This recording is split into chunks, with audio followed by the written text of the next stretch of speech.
ಎಲ್ರಿಗೂ ನಮಸ್ಕಾರ. ಇವತ್ತು ಬ್ರೆಡ್ ಒಗ್ಗರಣೆ ಮಾಡೋದು ನೋಡೋಣ. ಬ್ರೆಡ್ ಒಗ್ಗರಣೆ ಅಂದರೆ ಅದು ತಿಂಡಿಗೂ ಆಗ್ತದೆ, ಸ್ನ್ಯಾಕ್ಸಿಗೂ ಆಗ್ತದೆ, ಈವ್ನಿಂಗ್ ಸ್ನ್ಯಾಕ್ಸಿಗೆಲ್ಲ ಆಗ್ತದೆ, ಲೈಟ್ ತಿಂಡಿಗೆ ಆಗ್ತದೆ. ಸೊ ನಾನಿವಾಗ ಒಂದು ಬ್ರೆಡ್ ಸಿಹಿ ಬ್ರೆಡ್ ಅಂದರೆ ಮಿಲ್ಕ್ ಬ್ರೆಡ್, ಸ್ವೀಟ್ ಬ್ರೆಡ್ ತೊಗೊಂಡಿದ್ದೀನಿ. ಅಷ್ಟಕ್ಕೂ ಬ್ರೆಡ್ ಏನು ಹೆಲ್ದಿ ಅಲ್ಲ, ಬಟ್ ಸ್ಟಿಲ್ ಏನೋ ಒಂದು ಎಮರ್ಜೆನ್ಸಿಗೆ ಮತ್ತು ಎಲ್ಲರೂ ತಿನ್ಲಿಕ್ಕೆ ಇಷ್ಟಪಡ್ತಾರೆ. ಹಾಗಾಗಿ ಒಂದು ಬ್ರೆಡ್ ಈ ರೀತಿ ಕಟ್ ಮಾಡ್ಕೊಂಡಿದ್ದೇನೆ. ಕೈಯಿಂದನೂ ಕಟ್ ಮಾಡ್ಕೋಬೋದು, ಏನು ದೊಡ್ಡ ವಿಷಯ ಇಲ್ಲ. ಸೊ ಸದ್ಯಕ್ಕೆ ನಾನು ಇದರಿಂದ ಕಟ್ ಮಾಡ್ಕೊಂಡಿದ್ದೀನಿ. ಒಂದು 4 ಈರುಳ್ಳಿ, ಕರಿಬೇವು, ಒಂದು 4-5 ಹಸಿಮೆಣಸಿನಕಾಯಿ ಅಥವಾ ಅಚ್ಚ ಖಾರದ ಪುಡಿ ಯಾವುದೂ ಆಗ್ತದೆ, ಅಥವಾ ಎರಡೂ ಕೂಡ ಹಾಕ್ಕೋಬೋದು. ಸ್ವಲ್ಪ ಒಂದು 4 ಟೇಬಲ್ ಸ್ಪೂನ್ ಎಣ್ಣೆ, ಸಾಸಿವೆ, ಜೀರಿಗೆ, ಅರಿಶಿಣದ ಹುಡಿ, ಉಪ್ಪು ಇಷ್ಟು ಬೇಕು. ಮತ್ತು ಒಂದು ಸ್ವಲ್ಪ ನಿಂಬೆಹಣ್ಣು. ಈ ಬ್ರೆಡ್ ಸಿಹಿ ಇಲ್ಲದೆ ಹೋದರೆ ಒಂದು ಟೀ ಸ್ಪೂನು ಸಕ್ಕರೆ, ಇದೆಲ್ಲ ಬೇಕು. ಸೊ ಹೇಗೆ ಮಾಡೋದು ನೋಡೋಣ. ಮೊದಲು ನಾನಿವಾಗ ಬ್ರೆಡ್ಡನ್ನು ಕಟ್ ಮಾಡಿ ಇಟ್ಕೋತೇನೆ ಈ ರೀತಿ. ಅಷ್ಟಕ್ಕೂ ಬ್ರೆಡ್ ಏನೇ ಹೆಲ್ದಿ ಅಲ್ಲ, ಬಟ್ ಇವಾಗೆಲ್ಲ ಸ್ವಲ್ಪ ಇಷ್ಟಪಟ್ಟು ಮಕ್ಕಳು ಎಲ್ಲ ಜಾಸ್ತಿ ಜನ ಇಷ್ಟಪಡ್ತಾರೆ. ಮುಂಚೆ ನಾವು ಚಿಕ್ಕದಿದ್ದಾಗ ಬ್ರೆಡ್ ಎಲ್ಲ ಒಂದು 2 ಡೇಸಿಗೆ ಹಾಳಾಗ್ತಿತ್ತು. 2 ಡೇಸಿಗೆ ಹಾಳಾಗ್ತದೆ ಅಂದರೆ ಮೀನಿಂಗ್ ಅಂತ, ಅದರಲ್ಲಿ ಏನು ಪ್ರಿಸರ್ವೇಟಿವ್ ಇರ್ತಿರಲಿಲ್ಲ. ಹಾಗೆ ಅವಾಗೆಲ್ಲ ಹುಷಾರಿಲ್ದಾಗ ಬ್ರೆಡ್ ಕೊಡ್ತಿದ್ರು, ಆಯಿತಾ. ಅಷ್ಟು ಅಂದರೆ ಹೆಲ್ದಿ ಇರ್ತಿತ್ತು ಅದಕ್ಕೆ. ಅವಾಗೆಲ್ಲ ಮಾಡೋ ಮೆಥಡ್ಡು ಬೆಂಕಿಯಿಂದ ಹಾಕಿರೋ ಓವನ್ ಆ ಥರ ಎಲ್ಲ ಇರ್ತಿತ್ತು. ಸೊ ಪ್ರಿಸರ್ವೇಟಿವ್ ತುಂಬ ಕಡಿಮೆ ಇರ್ತಿತ್ತು, ಏನಾಗಲ್ಲ. ಈಗ ಬ್ರೆಡ್ ತೊಗೊಳ್ಳಿ ನೀವು, ಒಂದು ಬ್ರೆಡ್ ತೊಗೊಂಡ್ರೆ ಅದೊಂದು 10 ದಿವಸದ ಇದು ಇರ್ತದೆ ಹಾಳಾಗಲಿಕ್ಕೆ. ಸೊ 10 ಡೇಸ್ವರೆಗೂ ಯೂಸ್ ಮಾಡ್ಕೋಬೋದು. ಆದರೆ ಅದೆಂತ ಅಂದರೆ ಅಷ್ಟು ಪ್ರಿಸರ್ವೇಟಿವ್ ಅದರಲ್ಲಿ ಹಾಕಿದ್ದಾರೆ ಅಂತ ಅರ್ಥ. ಸೊ ಆದಷ್ಟು ಒಳ್ಳೆಯದಲ್ಲ. ಸುಮ್ಮನೆ ಇವಾಗ ಅಪರೂಪಕ್ಕೊಮ್ಮೆ ಮಾಡಲಿಕ್ಕೆ ಅಡ್ಡಿ ಇಲ್ಲ. ಸೊ ನಾನು ಈಗ ಈರುಳ್ಳಿ ಕೂಡ ಸಣ್ಣದಾಗಿ ಹೆಚ್ಚಿಟ್ಕೋತೇನೆ. ಈರುಳ್ಳಿ, ಹಸಿಮೆಣಸಿನ್ಕಾಯಿ ಎಲ್ಲ ಸಣ್ಣದಾಗಿ ಹೆಚ್ಚಿಟ್ಕೋತೇನೆ. ಈಗ ಒಗ್ಗರಣೆಗೆ ನಾನು ಒಂದು 4 ಟೇಬಲ್ ಸ್ಪೂನ್ ಎಣ್ಣೆ ಹಾಕ್ಕೊಂಡಿದ್ದೇನೆ ಬಾಣಲೆಗೆ. ಅದು ಕಾದ್ಮೇಲೆ ಸ್ವಲ್ಪ ಸಾಸಿವೆ ಚಿಟಿಪಿಟಿ ಅಂದಮೇಲೆ ಜೀರಿಗೆ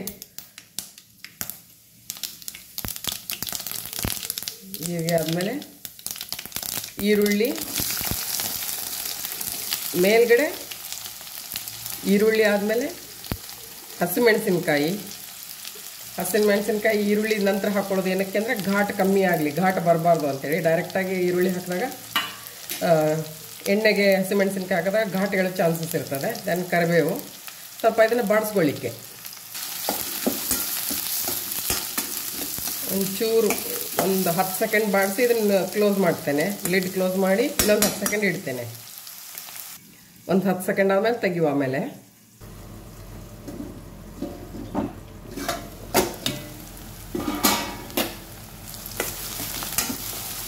ಇದಕ್ಕೆ ನಾರ್ಮಲ್ಗಿಂತ ಸ್ವಲ್ಪ ಈರುಳ್ಳಿ ಜಾಸ್ತಿ ಹಿಡಿತದೆ. ಈರುಳ್ಳಿ ಜಾಸ್ತಿ ಹಾಕಿದ್ರೆ ಟೇಸ್ಟ್ ಚೆಂದ ಬರ್ತದೆ.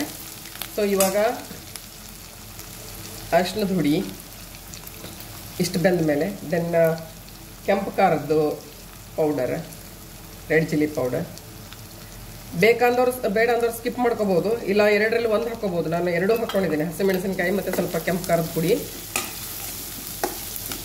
ಸಕ್ಕರೆ ಬೇಕಿದ್ರೆ ಹಾಕ್ಕೊಳ್ಳಿ, ಇಲ್ಲ ಅಂದರೆ ಬೇಡ. ಯಾಕಂದರೆ ನಾನು ಆಲ್ರೆಡಿ ಹೇಳಿದೆ ಸ್ವಲ್ಪ ಸಿಹಿ ಇರುವಂಥದ್ದು ಮಿಲ್ಕ್ ಬ್ರೆಡ್ ತೊಗೊಂಡಿರೋದ್ರಿಂದ ಆಲ್ರೆಡಿ ಸಿಹಿ ಇರ್ತದೆ, ಬೇಕಿಲ್ಲ. ಸ್ವಲ್ಪ ಉಪ್ಪು ತುಂಬ ಹಿಡಿಯಲ್ಲ ಇದಕ್ಕೆ.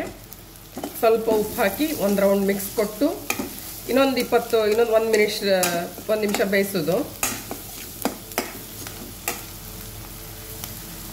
ಇನ್ನೊಂದು 1 ನಿಮಿಷ ಬೇಯಿಸಿದಾಗ ಇನ್ನೊಂದು ಸ್ವಲ್ಪ ಇದು ಟ್ರಾನ್ಸ್ಲೂಸೆಂಟ್ ಆಗಲಿ ಕಲರ್, ಇದು ಈರುಳ್ಳಿ. ಆವಾಗ ಕರಿಬೇವು ಮತ್ತು ಇದು ಹಾಕ್ಕೊಂಡು ಮಿಕ್ಸ್ ಮಾಡಿಕೊಡೋದು ಅಷ್ಟೆ. ಇವಾಗ ಇಷ್ಟ ಆಗಿದೆ. ಸ್ವಲ್ಪ ಕೊತ್ತಂಬರಿ ಸೇರಿಸಿ ಮಿಕ್ಸ್ ಕೊಟ್ಟು ಈ ಸ್ಟೇಜಲ್ಲಿ ಸ್ವಲ್ಪ ನೋಡ್ಕೊಳ್ಳಿ ಟೇಸ್ಟ್, ಏನಾದರೂ ಉಪ್ಪು ಖಾರ ಜಾಸ್ತಿ ಆಗಿದೆನಾ ಕಮ್ಮಿ ಆಗಿದೆನಾ ನೋಡ್ಕೊಳ್ಳಿ. ನಾನು ಯಾವಾಗಲೂ ಹೇಳಿದ ಹಾಗೆ ಉಪ್ಪು ಅದೆಲ್ಲ ಜಾಸ್ತಿ ಆದರೆ ಕಡಿಮೆ ಮಾಡೋಕ್ಕಾಗಲ್ಲ. ಅದಕ್ಕೆ ಬಿಗಿನಿಂಗ್ ಸ್ವಲ್ಪ ಕಮ್ಮಿ ಹಾಕೊಂಡ್ಮೇಲೆ ಬೇಕಿದ್ರೆ ಹಾಕೋಬೋದು, ಆಯಿತಾ. ಯಾರಾದರೂ ಸ್ಟಾರ್ಟಿಂಗ್ ಕಲಿಯೋರೆಲ್ಲ ಉಪ್ಪು ಹೆಂಗೆ ಗೊತ್ತಾಗ ಸ್ವಲ್ಪ ಮೊದಲು ಸ್ವಲ್ಪನೇ ಹಾಕ್ಕೊಳ್ಳಿ. ಕಮ್ಮಿ ಬಿದ್ದರೆ ಸ್ವಲ್ಪ ಆ್ಯಡ್ ಮಾಡ್ಕೋಬೋದು. ಜಾಸ್ತಿ ಆದರೆ ಕಮ್ಮಿ ಮಾಡೋಕ್ಕಾಗಲ್ವಲ್ಲ. ಸೊ ಇವಾಗ ಬ್ರೆಡ್ ಸೇರಿಸ್ಕೊಳ್ಳೋದು.